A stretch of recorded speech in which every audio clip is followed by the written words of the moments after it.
아침 일라디오.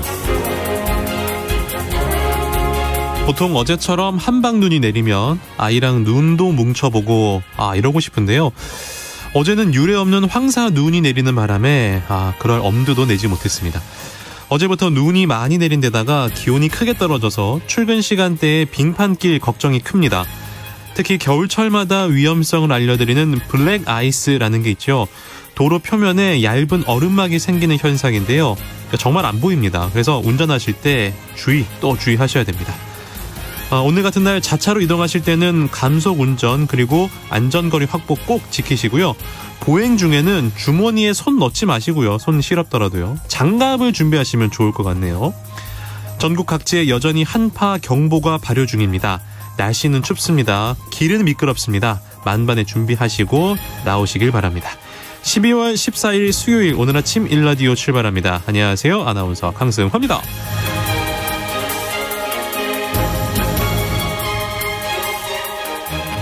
오늘 아침 일라디오 오늘도 여러분과 생방송으로 함께하겠습니다. 방송에 참여하실 분들 단문 50원, 장문 100원이 드는 유료 문자 샵 9730 이용하셔도 되고요. 유튜브에 KBS 일라디오 공식 채널 검색하고 들어오시면 채팅창에 참여하실 수 있습니다. 콩 어플리케이션에서도 일라디오를 보이는 라디오로 함께 하실 수 있습니다. 유익한 정보와 살아있는 이야기가 있습니다. KBS 오늘 아침 일라디오.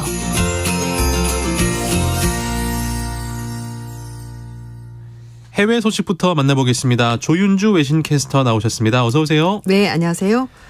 기후변화와 우크라이나 전쟁 때문에 농업 분야가 큰 타격을 입어서 올해는 전 세계적으로 작황이 좋지 않을 거다라는 예상이 많은데요. 네. 그런데 예상과 달리 중국의 곡물 생산량 올해 역대 최고를 기록했다고요? 네, 맞습니다. 자연재해, 비료 가격 상승 등 여러 가지 악재에도 불구하고 중국의 곡물 생산량이 역대 최대 규모를 기록했습니다. 네.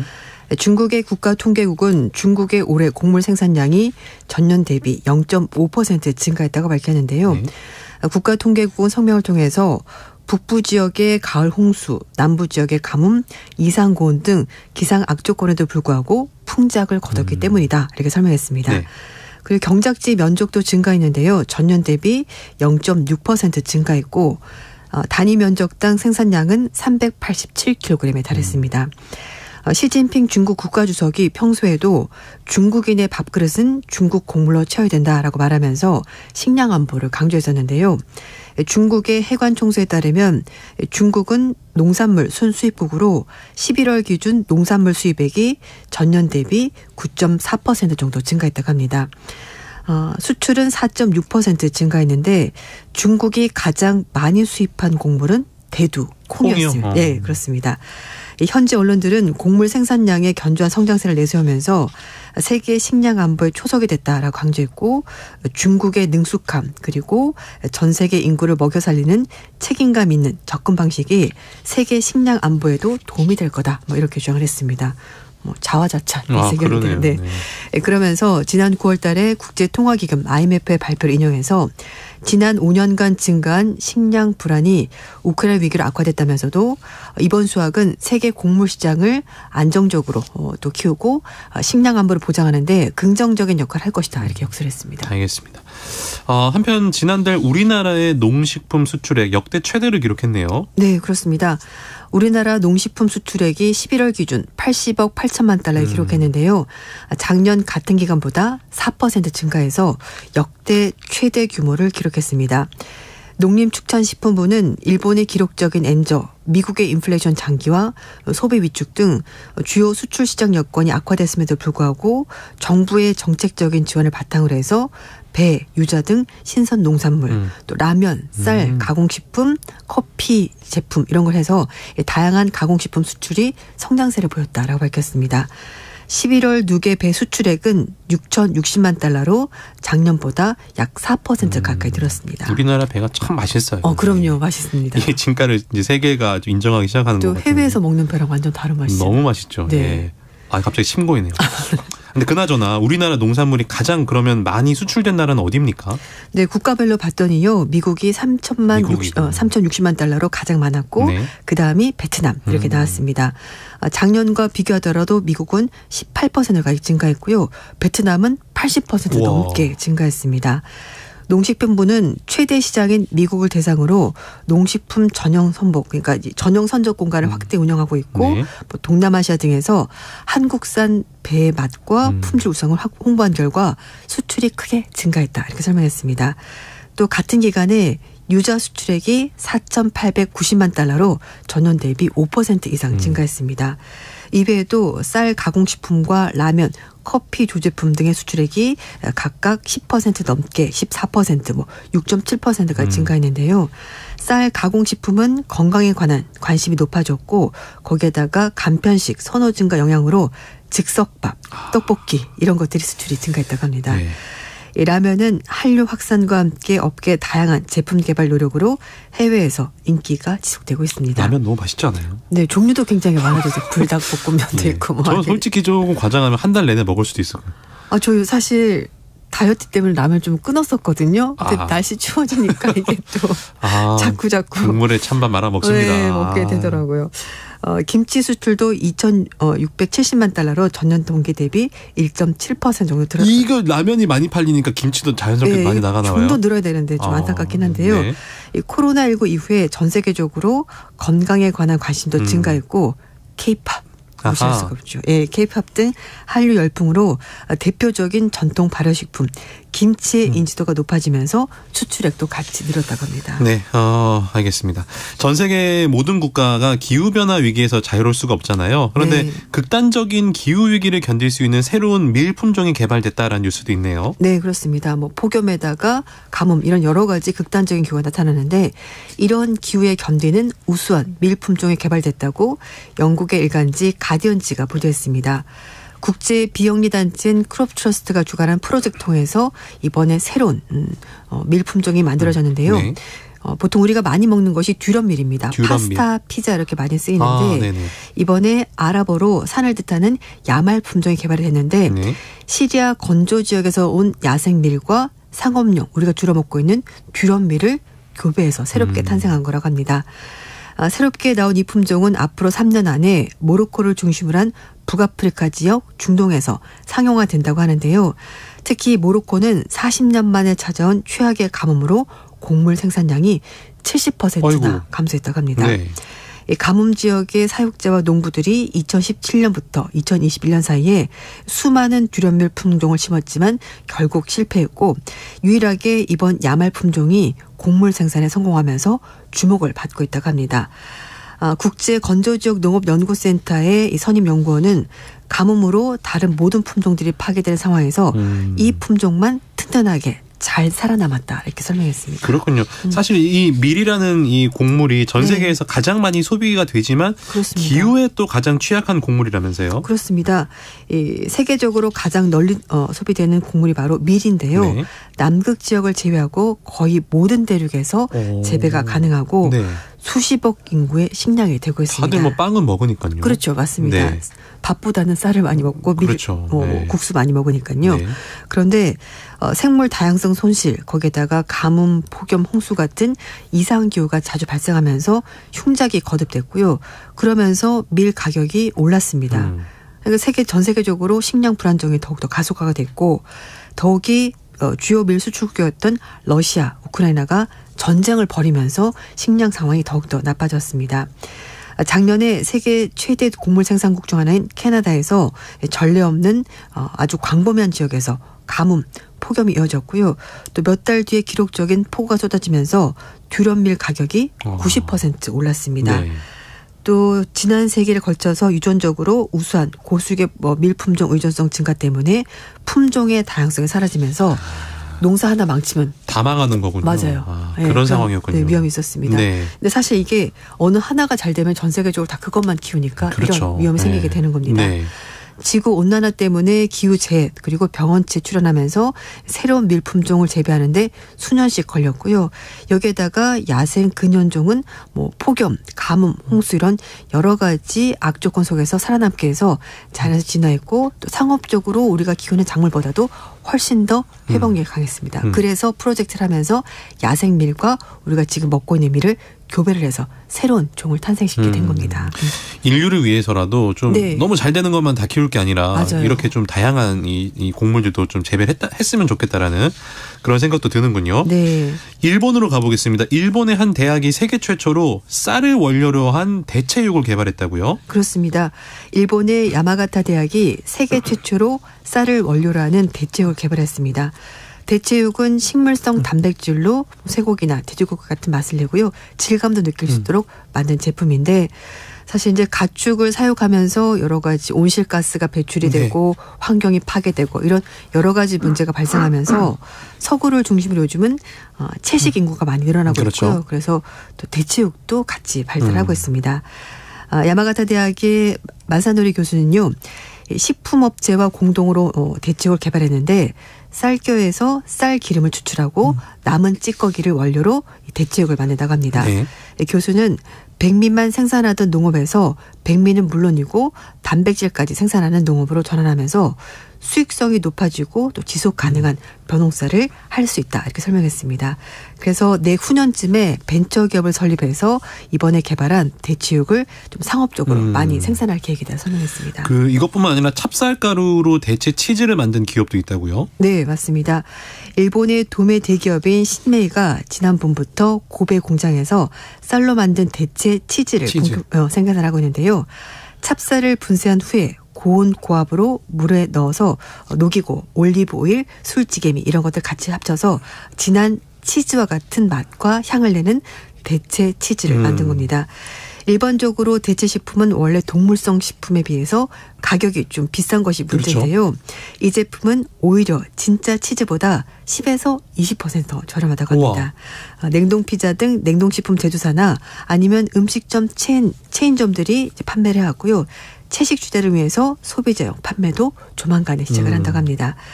이 쌀 업계가 종전에 생각하지 못했었던 여러 가지 신제품까지 연구 개발한 이유는 쌀 소비가 매년 줄어들고 있기 때문입니다. 이건 우리나라도 마찬가지인데요. 전 세계적으로 그런. 네, 사실 밥을 먹는 사람들이 점점 줄어들고 있거든요. 살찐다고 다 안 먹어서 그래요. 네, 탄수화물 때문에 맞아요. 네. 잘못된 정보예요, 그거. 네, 맞아요. 살 안 찝니다, 많이 적당히 먹으면. 네, 농림수산성에 따르면 일본의 1인당 쌀 연간 소비량이 1962년에 118kg으로 정점을 찍었는데 그때부터 계속 줄어들었습니다.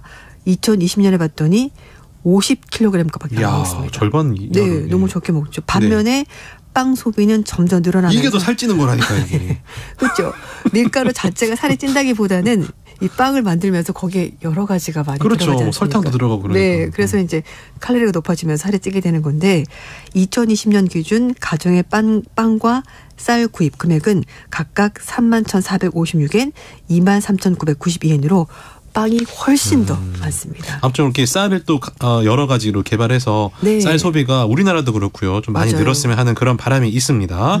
해외 소식 외신캐스터 조윤주 씨와 함께했습니다. 오늘도 고맙습니다. 네, 감사합니다.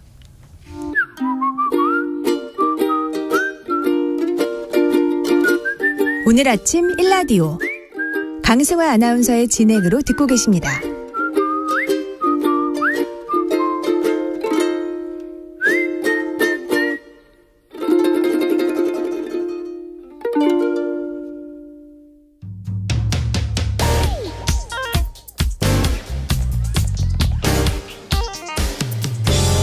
오늘 아침 뉴스 브리핑. 뉴스 브리핑 정상근 기자 연결하겠습니다. 안녕하세요. 네, 안녕하십니까. 어제 오후에 눈이 좀 많이 내렸고요. 날씨도 굉장히 춥습니다. 한파가 겹쳤네요. 네, 오늘 정말 출근길 조심하셔야 될 것 같습니다. 네. 어제 전국 대부분 지역에 눈이 내렸는데요. 아침부터 시작한 눈은 내리다 그치기를 반복하면서 이어졌는데 한때 눈발이 굵어지기도 했었습니다. 어제 충청도 일부 지역에는 10cm가 넘는 눈이 내렸고요. 서울을 비롯해 경기도 지역에는 적게는 1cm에서 많게는 3cm에 이르는 눈이 내렸습니다. 이에 대설주의보가 발령된 지역도 있었고요. 행정안전부는 중앙재난안전대책본부 1단계를 가동하고 위기경보 수준을 관심에서 주의로 높이기도 했습니다. 더 큰 문제는 오늘인데요. 어젯밤 9시부터 이 경기와 강원 등 이 전국 각지에 이미 한파 경보가 발효된 상태입니다. 오늘 서울과 경기 남부 등의 아침 기온은 영하 10도까지 떨어지고요. 체감 기온은 영하 15도까지 내려갈 것으로 보입니다. 눈이 내일까지 오는 지역도 있어서요. 무엇보다 이 빙판길 사고에 주의하셔야 할 것 같습니다. 네.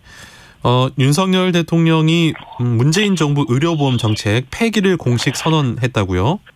네, 윤석열 대통령은 어제 국무회의 모두 발언을 통해서 이 지난 5년간 보장성 강화에 20조 원을 넘게 쏟아부었지만 이 정부가 의료 남용과 이 건강보험 무임 승차를 방치하면서 이 대다수 국민에게 그 부담이 전가됐다라며 이 건강보험 정상화가 시급하다라고 주장했습니다. 윤석열 대통령은 문재인 케어를 두고는 국민 혈세를 낭비하는 인기 영합적 포퓰리즘 정책이라고 했고요. 이 문재인 케어가 재정을 파탄시켜 건강보험제도의 근간을 해쳤다라고 비판했습니다. 그러나 전체 건강보험 재정 규모가 100조 원에 이르는데 이 정부가 추산한 과잉진료비 규모는 2천억 원 정도여서 이 과잉진료 때문에 건강보험 재정이 악화됐다라는 주장은 앞뒤가 맞지 않는다라는 비판이 나오기도 했습니다. 한편 윤석열 대통령은 화물연대 파업에 대해서는 파업 기간에 발생한 불법 행위는 끝까지 책임을 물어야 할 것이며 이 산업 현장에 만연한 조직적인 불법 행위도 확실히 뿌리 뽑아야 한다라고 말했고요. 지난 월요일 발표된 노동 관련 법안 개편 권고안에는 이 노동약자 보호를 위한 것이다라며 이 추진 의사를 밝혔습니다. 네. 야권이 여당에 이태원 참사 국정조사 참여를 요구했군요. 네, 민주당, 정의당, 기본소득당 소속의 이태원 참사 국정조사 위원들이 어제 국민의힘의 국정조사 참여를 촉구하는 내용의 기자회견을 열었습니다. 이들은 국민의힘이 복귀 의사를 표명하지 않으면 국정조사 관련 모든 권한을 야 3당에 위임한 것으로 이해하고 오늘부터 본격적인 국정조사에 들어가겠다라고 밝혔습니다.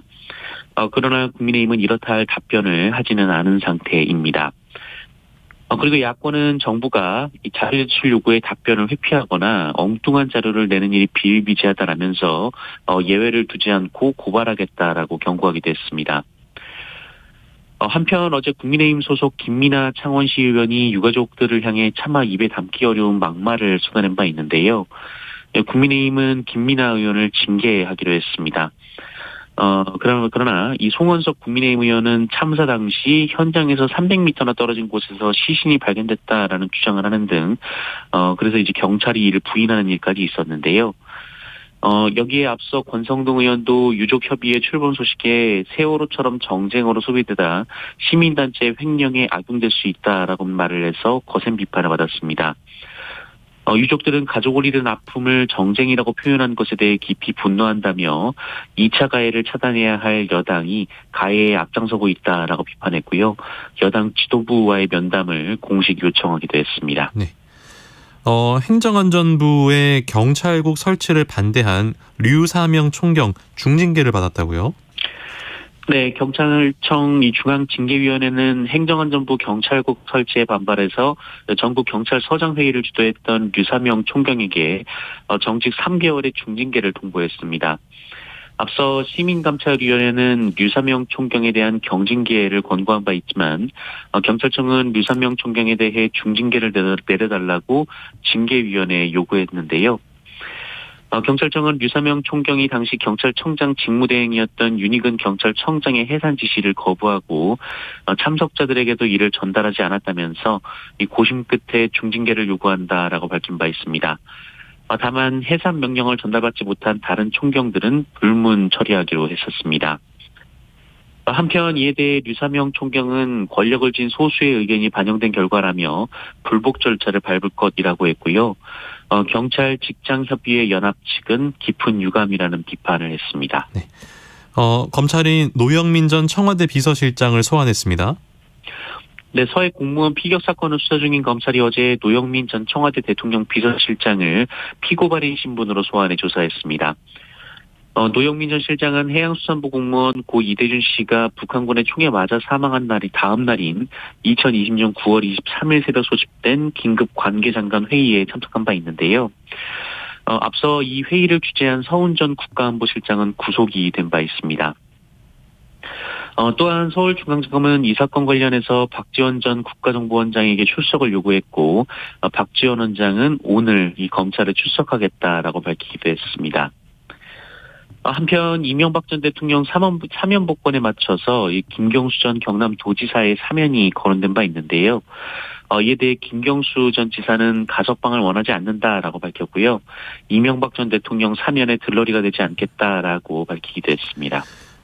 올해 누적 무역 적자 500억 불에 육박한다고요? 네, 올해 무역 적자 규모가 연간 역대 최대를 넘어 사상 처음으로 500억 달러에 달할 가능성이 제기됐습니다. 어제 관세청에 따르면 올해 무역 수지는 지난 10일까지 474억 6천만 달러 정도의 적자를 기록했는데요. 네. 이는 이미 연간 기준으로 역대 가장 많은 적자액입니다. 종전의 최대 적자가 IMF 즈음이었던 1996년 206억 2천만 달러 정도였는데 그 2배가 넘는 상황입니다. 그리고 올해 무역 수지는 글로벌 금융위기 때였던 2008년 132억여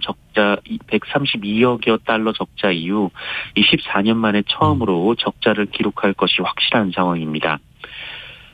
한국무역협회는 올해 무역 수지가 450억 달러 적자를 기록할 것으로 앞서 전망한 바 있었고요. 또 산업연구원은 426억 달러, 한국경제연구원은 480억 달러로 적자 규모를 예상했었는데 그 예상치를 뛰어넘는 규모입니다. 게다가 반도체 경기가 안 좋은 상황이기 때문에 이 수출이 늘지 않고 있고요. 또 대중무역도 좋지 않은 것으로 전해졌습니다. 다음 달부터 부모급여가 지급된다던데 이게 뭡니까? 네, 내년 1월부터 부모급여가 신설돼서 만 0세 아동을 키우는 가정에 월 70만 원, 이 만 1세 아동을 키우는 가정에는 월 35만 원이 지급이 됩니다. 이 보건복지부는 어제 중앙보육정책위원회를 열고 이 같은 내용을 담은 제4차 중장기 보육 기본계획을 확정했는데요. 부모급여는 역대 최저의 저출산 상황을 극복해보겠다라는 취지로 현재는 만 0세와 1세 아동 가정에 월 30만 원, 이 어린이집 등 시설을 이용할 경우 50만 원의 영아수당이 지급되고 있습니다. 하지만 이를 어린이집에 다니지 않든 이 부모급여로 통합을 하기로 했고요. 네. 이 부모급여는 2024년 만 0세는 월 100만 원, 만 1세는 월 50만 원까지 지급될 계획입니다. 그리고 정부는 이와 함께 시간제 보육, 아동 돌봄 서비스 등을 확대할 계획이고요. 오는 2027년까지 국공립 어린이집도 500곳씩 확충할 계획이라고 밝혔습니다. 네. 방탄소년단 멤버입니다. 진 씨가 어제 현역으로 입대했군요. 네, 그룹 방탄소년단의 멤버 김석진 씨가 어제 육군의 현역으로 입대를 했습니다. 이 방탄소년단 멤버 중 첫 입대였는데요. 앞서 이 진과 소속사 측이 안전을 우려해서 현장 방문을 자제해달라라고 당부한 터여서 걱정과는 달리 인파가 많이 몰리진 않았습니다. 소방당국은 혹시 모를 사태에 구급차까지 현장에 대기시킨 바 있는데요. 그래도 이 배웅하러 온 팬들은 건강하게 잘 다녀오라면서 응원의 메시지를 남겼는데 전 세계에서 많은 팬들이 찾아왔고요. 심지어 미국과 영국 등 이 외국 언론들은 이 입대 현장을 생중계하기도 했습니다. 특히 CNN은 맏형 진의 입대로 이 BTS가 새로운 시대에 진입했다라고 보도하기도 했습니다. 김석진 씨는 별도의 공식 행사 없이 차를 타고 신병교육대 안으로 들어갔고요. 이 다른 방탄소년단 멤버들도 검은색 차량 6대 나눠 타고 곧장 부대에 들어가서 이 진과 송별 인사를 나눴습니다. 김석진 씨는 5주간 기초군사 훈련을 받은 뒤 자대 배치를 받을 예정입니다. 네. 카타르 월드컵 준결승 경기가 치러졌는데 결과 어떻게 됐습니까? 네, 리오넬 메시 선수의 아르헨티나와 루카 모드리치 선수의 크로아티아가 준결승에서 물러설 수 없는 한판 승부를 벌였는데요. 결과는 아르헨티나의 3대0 완승이었습니다. 그야말로 메시 선수의 날이었는데요. 네. 이 전반 34분 알바레스 선수가 얻어낸 페널티킥을 메시 선수가 넣으면서 아르헨티나가 선취점을 올렸습니다. 이 골은 메시 선수의 이번 대회 5호 골이자 통산 월드컵 11호 골이었는데요. 이 가브리엘 바티스투타 선수를 제치고 메시 선수가 아르헨티나에서 이 월드컵 개인 득점 최다골 주인공이 됐습니다. 기세를 높인 아르헨티나는 전반 39분 이 알바레스 선수가 수비를 연이어 제치며 추가점을 올렸고요. 이 후반 24분 메시 선수는 수비수를 완벽하게 제치고 알바레스 선수의 추가골을 도왔습니다. 월드컵 통산 8번째 도움이었는데요. 이 역시 아르헨티나에서 이 디에고 마라도나 선수와 같은 기록을 세웠습니다. 또한 메시 선수는 이번 경기로 카타르 월드컵 득점과 도움 공동 1위에 올라서기도 했습니다. 한편 이 역대 최장수 대한민국 축구 국가대표팀 감독을 역임한 파울루 벤투 감독이 계약 기간을 마치고 어제 고국 포르투갈로 돌아갔습니다. 벤투 감독은 대한민국은 항상 삶의 일부이며 이 선수들의 마음속에 영원히 함께할 것이다 라고 했고요. 또 영국 언론과의 화상 인터뷰에서는 손흥민은 누구보다 더 많이 노력하고 헌신했다. 항상 팀과 함께하려는 열망을 보여줬다라며 찬사를 보내기도 했습니다. 네, 끝으로 코로나19 상황 알아보겠습니다. 네, 어제 발표된 코로나19 신규 확진자 수는 86,852명이었습니다. 전날과 비교해 3.8배나 급증했고요. 이 지난주와 비교해도 만여 명 가까이 늘었습니다. 또 지난 9월 14일 이후 90일 만에 가장 많은 수를 기록하기도 했습니다. 이 재현 중인 위중증 환자는 460명이었고요. 사망자는 29명이었습니다. 뉴스 브리핑 정상근 기자와 함께했습니다. 고맙습니다. 고맙습니다.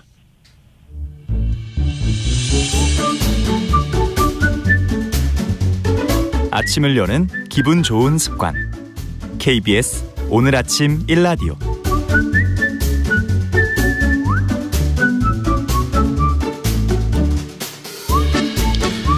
어떤 일을 시작할 때 그것이 환경이나 생태계와 조화롭게 이루어질 수 있는지 이른바 지속 가능 여부를 주요 관심사로 두는 경우가 많아졌는데요.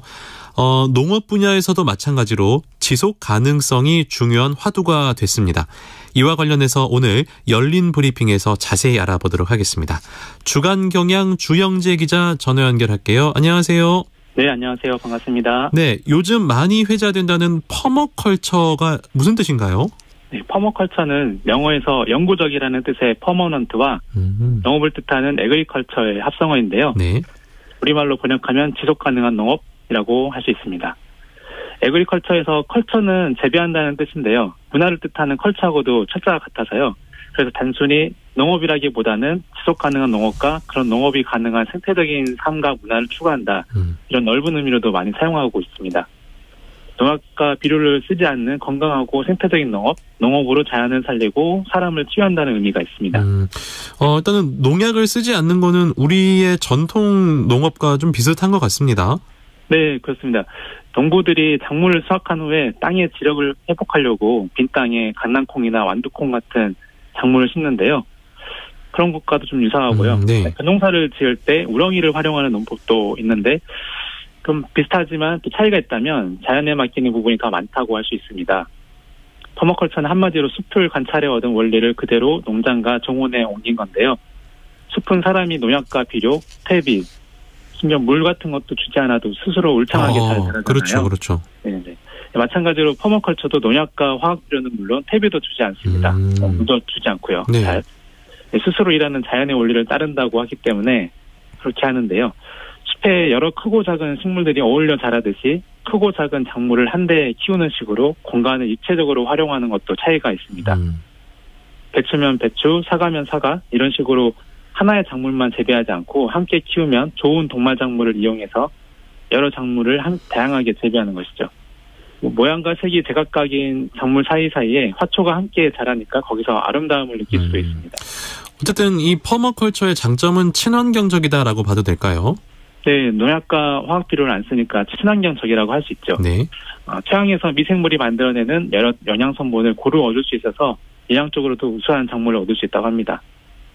우리가 밭에서 키우는 인삼이나 더덕보다 산에서 나는 산삼과 그리고 더덕을 더 높이 치는 것도 비슷한 이유입니다. 자연농을 추가하면 식물의 자생력을 높일 수 있는데 비료를 많이 주면 뿌리가 태화한다고 하는데 네. 영양분을 얻으려고 굳이 땅속으로 넓고 깊게 뿌리가 퍼질 필요가 없기 때문이죠. 그래서 원래는 뿌리하고 땅 위에 나온 부분의 비율이 1대1이어야 정상인데 비료를 많이 주면 뿌리가 빈약하게 성장하면서 비바람이 쉽게 넘어가게 되는 그런 현상이 나타난다고 합니다. 그래서 퍼머컬처는 환경적으로도 지속 가능하고 농부의 강소농화도 가능하게 한다라고 합니다. 농부의 강소농화라고 하셨는데, 그러니까 쉽게 얘기하면 뭐 작지만 강한 농부다 이런 뜻인가요? 네, 나라도 강소국가라고 얘기하는데 맞습니다. 비슷한 말입니다. 네. 네. 우리나라는 땅이 비싸고 농약과 비료를 많이 투입해서 생산비가 높은데 농산물의 가치는 그런 비용을 맞추기도 좀 빠듯한 상황이죠. 네. 그래서 퍼머컬처는 반면에 여러 작물을 빽빽하게 섞어서 심기 때문에 단위 면적당 산출량이 많고요. 그리고 투입을 안 하니까 비용이 낮아집니다. 농약과 비료를 안 하니까요. 그래서 농약과 비료를 안 하니 농장업도 줄어서 노동을 줄일 수 있습니다. 마지막으로 친환경 농산물이라서 소비자들이 더 높게 가치를 평가하죠. 그래서 네. 이런 요소를 잘 활용하면 강소농이 될 수 있습니다. 그렇군요. 그러면은 퍼머컬처의 원리를 활용한 작물 재배 좀 예를 들어볼 수 있을까요? 네, 퍼머컬처를 연구해온 분들의 말씀을 들으면 동반작물 함께 심는 게 좋다고 하더라고요. 네, 예를 들면 아메리카 원주민들이 1000년 전부터 이런 농법을 써왔다고 하는데 네. 옥수수와 강낭콩, 호박을 함께 키웁니다. 동시에 심는 건 아니고 순서가 있는데요. 옥수수를 먼저 심고 옥수수가 약 15cm 정도 자라면 강낭콩을 심는 거죠. 네. 콩이 옥수수를 지지대 삼아서 올라갈 때쯤 되면 옥수수 사이사이에 널찍하게 호박을 심어줍니다. 호박은 포복성이라서 땅 위를 기어다니면서 커다란 잎으로 땅을 덮어주는데요. 그럼 여러 효과를 볼 수 있습니다. 먼저 호박잎이 땅을 다 덮어서 잡초가 잘 나가지 않게 되고요. 두 번째로 땅의 온도와 습도를 일정하게 유지시켜줍니다. 콩은 옥수수 덕을 보고 옥수수와 호박도 콩의 덕을 보는 거죠. 콩은 질소를 고정해서 옥수수와 호박처럼 큰 열매가 열리는 작물에 영양분을 공급해서 건강하게 자라게 합니다. 그렇군요. 그러니까 작물끼리 서로 도움을 주는 공생관계를 활용하는 거네요. 네, 그렇습니다. 이렇게 서로 도움을 주는 동반작물들이 여러 있는데요. 감자와 강낭콩을 함께 재배하면 둘이 함께 해충에 잘 맞선다고 합니다. 또 토마토와 궁합이 잘 맞는 건 바질이라고 하는데요. 바질은 못 먹는 하마라고 해서 잉여 수분을 흡수해서 조금만 비가 많이 와도 썩기 일수인 토마토가 건강하게 자랄 수 있도록 돕는다고 합니다. 네. 토마토랑 비슷한 고추와 가지도 바질이나 코스모스, 파슬리, 키 큰 국화꽃과의 꽃이 잘 어울린다고 합니다. 양배추는 캐모마리나 국화, 로즈마리 같은 허브와 잘 어울리고요. 만수국이나 바질 같은 허브와 쪽파나 양파, 마늘 같은 작물은 향이 강해서 해충이나 야생동물을 쫓아내는 역할을 한다고 합니다. 그렇군요. 이 작물끼리 또 서로 도움을 잘 주는 그런 것들도 좀 배우게 되는데 그 인터넷으로 퍼머컬처 사진을 좀 찾아봤는데요. 해외를 보니까 밭의 모양이 뭐 나뭇잎이라든지 열쇠고리 모양처럼 예쁘게 생겼더라고요. 네, 퍼머컬처가 기존 농업과 다른 점이 하나로 공간을 이렇게 예쁘게 입체적으로 활용한다는 점을 꼽더라고요. 네. 예를 들면 이제 손이 닿지 않아서 수확하기 어려운 지주 가운데 이제 유익한 곤충을 유행하는 꽃들을 심으면 좋다고 하고요. 동그랗게 텃밭을 반복해 만든 정원을 만달라 정원이라고 하는데요. 네. 작은 땅에 우주와 같은 산나만상의 미세한 기후가 많이 일어나기 때문에 이렇게 부른다고 합니다. 작물은 햇빛을 잘 받아야만 좋다고 생각하는데 어떤 작물은 그늘에서도 잘 자라고 심지어는 그늘이 져야 더 좋은 경우도 있습니다. 네, 그래서 먼저 말씀드린 아메리카 원주민의 농법처럼 키 작은 비트와 상추, 양배추, 시금치와 중간 크기 작물인 브로콜리, 방울양배추, 배추, 가지에 키 큰 작물인 옥수수, 완두, 해바라기, 토마토 같은 작물을 짝지어서 지으면 좋습니다.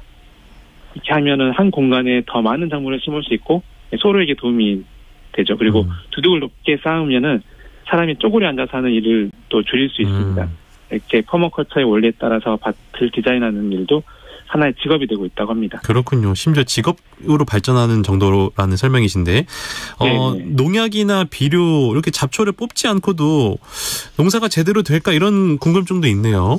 농부들 말씀 들으면 그렇다고 하더라고요. 잘 된답니까? 제가 얼마 전에 남양주 리버마켓에서 한 농부를 만났는데요. 네. 특이하게도 이제 아이들이 농촌에 살고 싶다고 먼저 엄마 아빠를 졸라서 기촌에서 농사를 짓는 그런 분인데요. 잡토콩과 양배추를 유기농으로 재배하고 있다고 합니다. 아이들한테 안전한 먹을거리를 주겠다라는 생각에서 유기농을 했는데 사실 그렇게 택하게 된 이유 중에 하나는 이제 농촌에 일손이 부족하기 때문인데요. 이 일손이 부족하면 잡초를 제때 뽑아오지 못하잖아요. 그래서 뭐 그렇게 유기농을 택한 이유도 있다고 하더라고요. 그래서 주변의 어르신들께서는 이렇게 농사를 지어서 되겠냐면 걱정을 많이 했다고 하는데 수확할 때 잡초 속이 가려져 있는 망배추들이 굉장히 많이 나와서 일톤 도력이 한가득 찼다고 하더라고요. 네.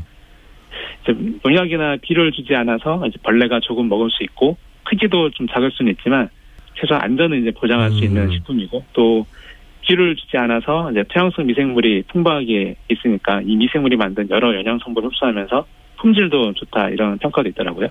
그렇군요. 또 생각보다 뭐 품질도 괜찮다는 설명이신데, 근데 제가 듣기로는 농촌에서 이러한 퍼머커처 시도하는 게 쉽지 않다고 들었습니다.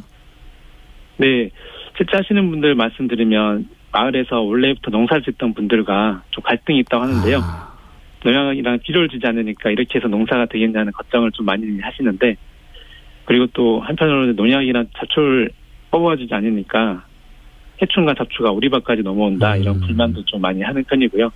농민분들이 수십 년간 굳어진 경험이 있기 때문에 그런 경험들을 좀 넘기가 어려운 것 같습니다. 기존에 이제 관행농 하시는 분들의 마음도 이해는 갑니다. 어찌됐건 농약은 아니더라도 친환경 살충제라도 줘야 하고, 화학 비료는 안 주더라도 뭐 퇴비는 줘야 농작물이 잘 자란다고 생각하는 게 기존의 상식인 거잖아요. 네, 그래서 발상의 전환이 필요해 보입니다. 한 퍼머컬처 전문가분께서 이런 말씀을 하시더라고요. 지금의 관행농이나 유기농은 식물을 생산자로 보지 않고 소비자로 본다. 그래서 자기가 주는 물과 퇴비, 비료 같은 것을 먹지 않으면 자라지 못한다고 생각한다. 이렇게 말씀하시더라고요. 네. 그분은 이제 농민분들이 그렇게 생각하는 게 하나의 착각이자 욕심이라고 보더라고요. 더 빨리, 더 크고, 더 빨갛게, 그리고 더 이쁘게 보이고 싶어서 자꾸 투입하는데, 농작물을 농민이 주는 농약과 비료를 먹어서 자라는 소비자가 아니라 스스로 자라는 주체로 봐야 한다. 이렇게 강조했습니다. 네.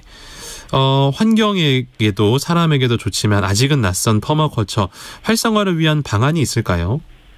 인식 전환도 필요한데요. 제도적으로도 바뀔 부분이 있습니다. 말씀드렸듯이 퍼머컬처는 숲의 원리를 따른 농장과 정원이고, 그러면 결국 키울 수 있는 작물의 경계가 없어야 하잖아요. 네. 숲에서는 여러 작물들이 경계 없이 다 자라고 있으니까요. 임업에 퍼머컬처 원리를 적용하면 좋을 텐데, 우리 산림법이나 농지법을 보면 밭에서 키울 수 있는 걸 산에서 키울 수 없게 하고 있습니다. 밭에서 키울 수 있는 걸 산에서 키우려면 농지 전용을 해야 하는데 비용이 또 들고요. 토목공사로 제한돼서 숲을 퍼머컬처 형태로 바꿀 때 물을 저장하는 장치를 만들 때 어려움이 있다고 합니다. 앞으로도 좀 넘어야 될 산은 좀 있어 보입니다. 열린 브리핑, 오늘은 지속가능한 농업 퍼머컬처에 대해서 알아봤습니다. 주간경향 주영재 기자와 함께했습니다. 고맙습니다. 네, 고맙습니다. 자, 오늘도 문자 보내주신 분들이 많습니다. 6624번님, 아파트 경비 일을 하고 있는데요. 바람이 많이 불어서 더 춥게 느껴지는 아침입니다. 라고 보내주셨어요. 9646번님, 가뭄이 심한 광주에 첫눈이 내렸어요. 이왕이면 비가 왔으면 가뭄 해소에 더 좋았겠지만 그래도 오랜만에 한방눈 보니 좋네요. 라고 보내주셨습니다. 6824번님, 출근길 많이 춥네요. 부산이 이렇게 추운 걸 보면 다른 지역엔 정말 최강 한파가 왔겠네요. 강승환님, 모자가 너무 귀여워요. 오늘도 함께합니다. 라고 보내주셨습니다. 자, 오늘 날씨가 진짜 춥습니다. 좀 더 여유 있게 출발하시는 게 좋을 것 같습니다. 어제 내린 눈이나 비가 얼어서요. 도로에 미끄러운 부분이 제법 있습니다. 또 지역에 따라서는 지금 또 눈이 내리는 곳이 있다고 하네요. 좀 서둘러서 평소보다 준비하시는 게 좋겠습니다. 한파특보가 발효된 중부지방과 전북, 경북을 중심으로 이번 주 금요일까지 아침 기온이 영하 15도에서 영하 5도까지 떨어지겠습니다. 오늘 낮 기온도요. 중부지방을 비롯한 전국 대부분 지역에서 영하권에 머물겠습니다. 오늘 아침 1라디오 오늘 순서 여기까지입니다. 오늘 빙판길 아무쪼록 조심하시길 바랍니다. 저는 내일 뵙겠습니다. 여러분 고맙습니다.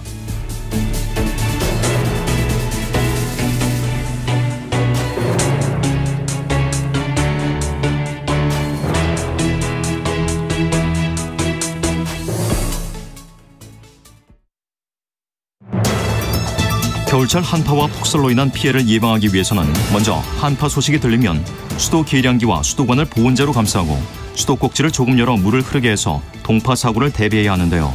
만약 수도 계량기가 동파됐다면 각 지역 수도사업소 또는 국번 없이 121번을 신고하면 됩니다. 농어촌에서는 농작물과 가축, 양식장의 피해를 막기 위해 보온덮개나 방풍막을 꼭 설치하고 기상정보를